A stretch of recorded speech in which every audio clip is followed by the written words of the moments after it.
You're listening to the Veterinary Innovation Podcast.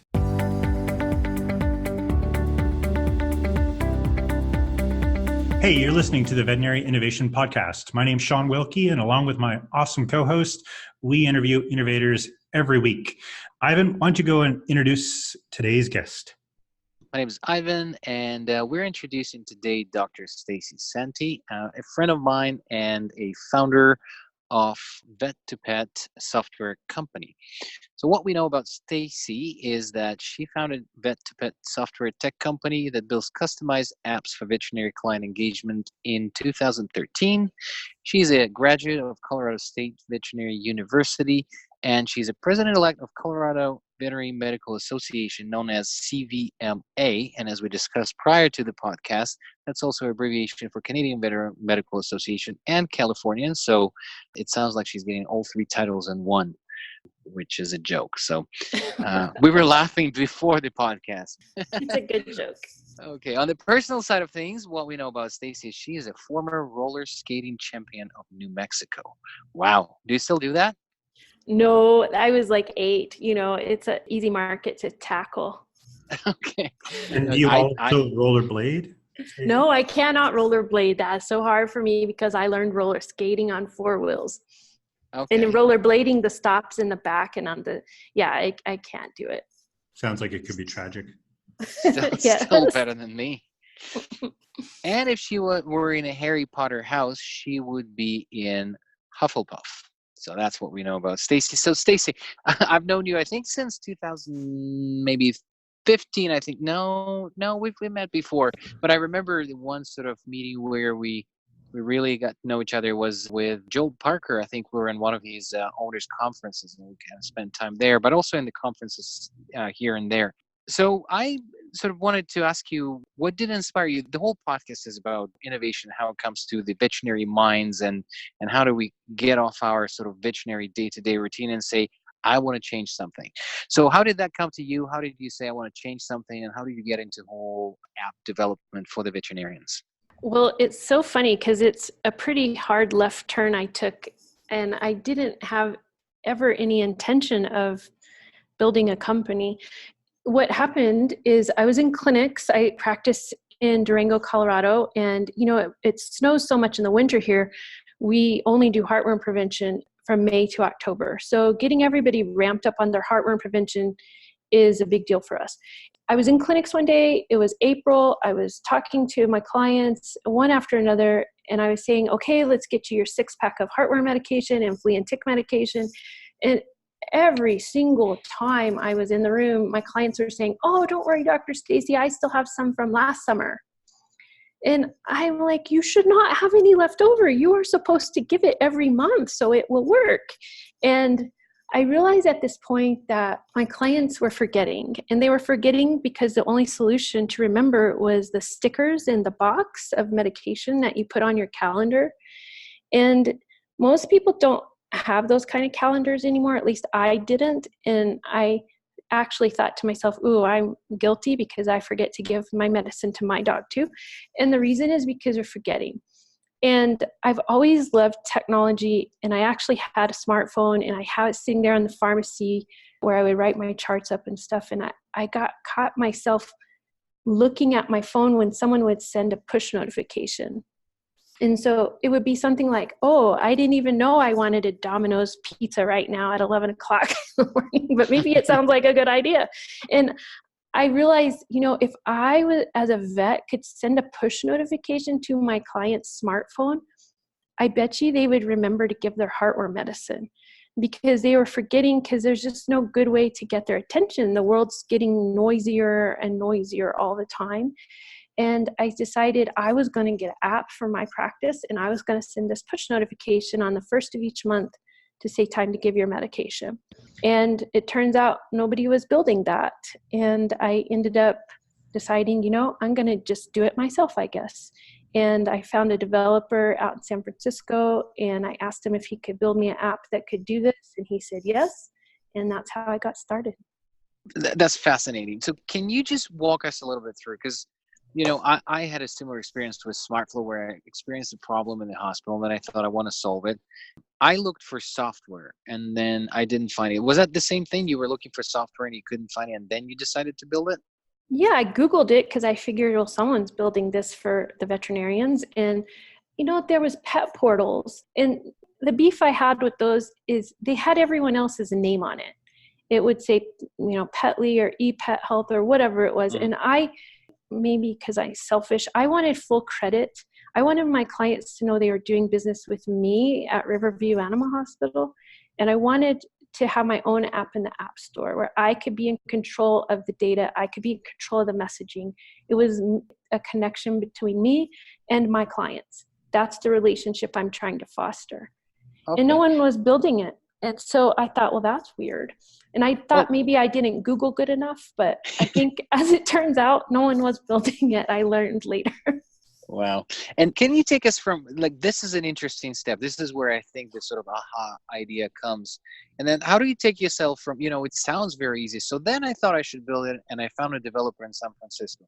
Well, how does the vet goes, I want a developer and finds one? What was that process? How did you know that you need to find a developer? How did you know that you don't need to find a designer or something like that? How did you explore that whole world of building technology? Because it sounds pretty easy, but it's not. And how did you get ripped off? Because everybody. I know. I should have got, by all accounts, I should not be here. I should have got totally fleeced. And there are a few points here of the story that were pure luck. This is one of them. So I'm Googling and I'm finding out how can I have my own app. Once I figured out no one was making it for vets, I decided, okay, well, surely someone like me can have an app. And one of my friends told me, oh, I know a hairdresser that has an app. And I'm like, well, if she can have one, I can have one. And I ended up landing on this Google page of this developer in San Francisco he had a software and he was building apps for private small businesses, automotive dealerships, hairdressers, realtors, and it was a super basic app. There wasn't much you could do with it, but you could send a push notification. So I just emailed him and I said, listen, I'm curious, can you reskin this thing?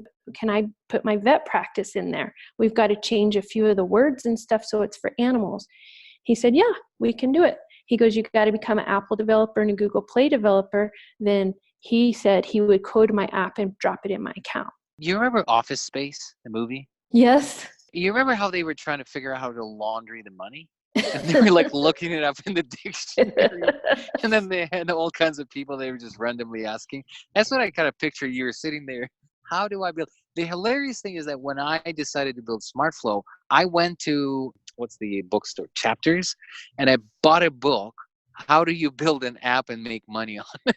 You did? It was like a for dummies kind of thing. It was hilarious. But I actually did. And I found the author and I connected with him and said, after we were kind of up and running, I actually emailed him and I said, thank you for writing the book. It was super simple, but it was one of those kind of, funny moments. And that's why I thought about an Office Space movie then. That's funny. A Ukrainian Russian joke as you're talking about laundering money. That's an American movie, by the way. It's an American movie, so. It's great. So Stacee, everybody has a smartphone, totally saturated in the market. The average American's on them for 4 hours a day. With 6 years experience and over 750 practices that you've created apps for, do you feel like the market is still underserved? And why do you feel that way? Well, I feel like the veterinarian market is got a lot of room to move here because probably 90% of the veterinary practices still they aren't consistently connecting with their pet owners on the smartphone. And we've got a huge opportunity as a profession to do better. And, I always get these ideas and I think, I wonder if I'm the only one that thinks this. So I generally like to partner with Colorado State University, my alma mater, and do these surveys. And we have a survey we just got published in actually the Frontiers Scientific Journal. And we surveyed over 1,000 pet owners. And we asked them all kinds of things like, how do you want to connect with your veterinarian? And we asked them, the one that stands out to me the most was we asked, if your pet had to stay overnight, how often would you want to be updated by your veterinarian? And most of the people, 90% of the people said anywhere from an hour to every 2 to 3 to 4 to 6 hours. It was definitely at least every 6 hours. And then we asked them, well, how often is your veterinarian updating you? And it was 98% of veterinarians are updating once or twice a day, which is a huge gap. And then we asked them, well, how do you want to be updated? And we found out, most 90% of the updates are coming through the phone, actual phone call, but half of those people would prefer you to text them. So we just want our veterinarians to know, like, we have to move forward and connect with people. And we have a lot of work to do before we can consider the market saturated, in my opinion. That's a great point. I'm really happy to hear that you're doing actual research to prove the feature development. And because when you just start, you just do things that you feel like they should be done. But when you become a product, you really need to be guided by what the market says. So that's great that you're doing those. And, that reminded me that, we need to move forward with the veterinarians. But I was just at the dentist the other day myself, and they said, would you like the card for your next appointment? And I was just, who does that? And what do you do with the card? I didn't, even before the cell phones, like, what do you do with that card? Do you really put it on your fridge for a year? Like, I don't know how those cards work. Is that the intent? I don't know. I think that is I remember in the practice in the old days, we used to have a whole 12-month calendar magnet with a little space at the bottom to write the next appointment visit on. The intention was that would sit on the fridge all year long. Oh my God. Okay. It's so bizarre, like the ways that we used to do things compared to the way that we need to do them nowadays. I don't know about you, Stacey, but I definitely know about Ivan. If it's not on his calendar, it's not happening. And that's the same way I am. Like, if somebody wants me to do something, they've become wise enough that they know that if it's not put on my calendar, it's definitely not happening. And so those kind of, I guess, situations in business translate directly into veterinary medicine and that interaction with the client. I agree. Was it your public way of complaining and me not picking up the phone when you call it, Shawn? I wasn't going to say it, Ivan, but yeah. It is true. It does have to land on the calendar, but not on the fridge. And then I think that's sort of an important piece there. In terms of, one thing is to develop the application. That's very important. And what I find, we interview startups right now and connect with a lot of new innovative people in the industry. And everybody starts with a great idea and starts pushing them. But at some point, you need to scale the pushing. And then one person can't do it. And then you need to figure out this weird thing called marketing. So I've seen you, Stacey, because this is passion of mine, marketing in general and automation. And I've seen you develop such a strong presence of yourself in all the proper social channels in the veterinary industry. Can you maybe talk a little bit about that? Because a lot of startups, they're just confused to find out, where do you find the people? How do you connect? How do you get out and talk? I've seen on LinkedIn recently posted a couple episodes where you were at this startup community presenting the project. And then just basically, how did you develop your persona in online presence and offline at the conferences? How did you get to speak to people? Because this is where a lot of people struggle. So if you can talk a little bit more about how do you become from founder to a marketer within our domain? Well, that's a hard question for me. I think the main thing that I try to do is just be myself. I am a veterinarian, and I think in general, just because you said that weird, quirky joke about office space, that veterinarians are funny, weird people, and we do have a lot of humor in us because we have to in our profession. And so I just try to be myself, and I'm not trying to come out here and be something I'm not. And what you see is what you get. I've always been that kind of person. And I just try to build marketing things that make me laugh and make me smile. And then I figure, if you're my people, you'll get it and you'll smile too. And then we can be friends. That's kind of how I approach it. The way I got started, though, I had no idea. Once I decided I was going to build a company, I was part of NVA. I was managing the practice for NVA, and I was on their advisory board. And part of this advisory board, we were supposed to go to the regions and tell the other veterinarians what the company was doing for them. And I said, okay, I'll go to Chicago and talk to your people there in the region, but if I could please, can I have 15 minutes over lunch? I won't interrupt anybody. And I want to tell them about my app and all the cool things they could do if they had an app too. And they said, oh, that's fine, Stacee, you can do it.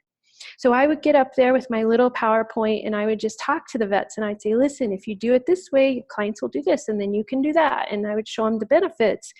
And I started signing people up like that. And that's really how I got going. And I would go to my little meetings and they would tell their friends and I would get, new customers. And it was really slow, like one a month that I was building an app for in 2013. But the next year it was 3 a month and the next year it was 10 a month. And then it just started really snowballing after that. But as far as my marketing approach, I try to just be myself. And I find that my mother always told me, you can't have too many friends out there.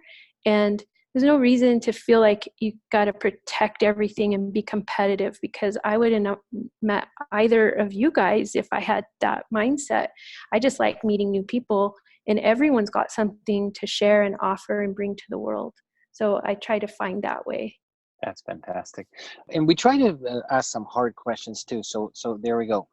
There you go. In terms of the usage, one thing that I bumped into in my, experience in veterinary medicine, the apps seems to be the concept that every veterinarian, whenever you talk to the vets, they say we absolutely want an app about our hospital, from our hospital, personalized, given to our owner. But every time I bump into any research or article from the owner side of things, I don't feel like I'm seeing enough engagement from their side saying, I do want something in my pocket that reminds me about, something to buy from veterinarian. Do you see that? Do you see engagement? Do you have any metrics on how often people engage with the app that you make for them through loyalty program? I think it's probably more engaging that you have in there, because that's more day-to-day sort of thing about the food. So do you see owners actually engaging with it? Do you have any metrics on that? And is there any sort of calculated feedback in that direction?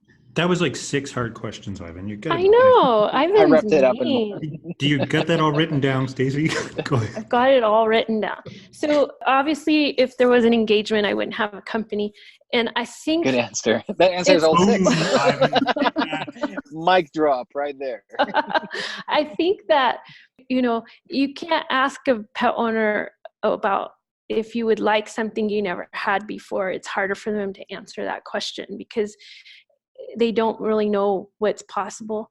But I think, my perspective is that, and this comes from being a veterinarian, many of my clients would like to stay connected to me.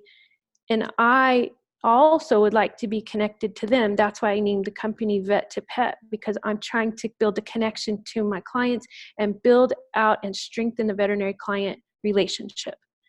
And with all the pressure coming from outside sources, we need to focus on strengthening that relationship as much as we can. And so things that you might want to tell your mother about so she can take best care of her dog are the things you want to tell your clients about. Like, hey, there's an outbreak of heartworm here, or hey, we've got an outbreak of where I live, we get the plague.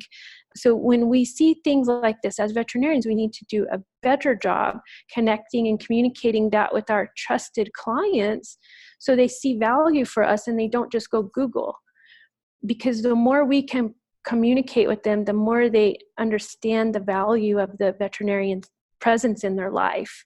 And the loyalty program is very engaging in gamification and kind of a hook, but the real purpose of the app is to empower the veterinarian to send messages to their clients and keep them engaged. Stacee, I remember at one of the events that we spoke at together, I don't remember where it was, but I remember you had given a demo video of you going in and picking up a Starbucks coffee and using the online ordering app. What innovative things like that have you built into Vet2Pet? And what do you hear from your clients that they like the most or that drives the most client engagement? What are some of the innovative things that you've done lately?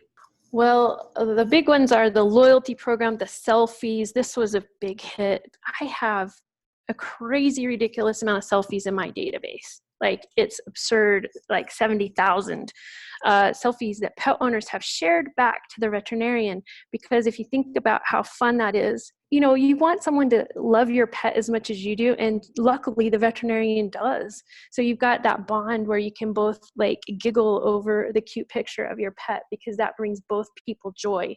That's where we really have a lot of success with selfies. The latest thing we've done, which I'm really proud of, we did this study that said pet owners want to be updated more.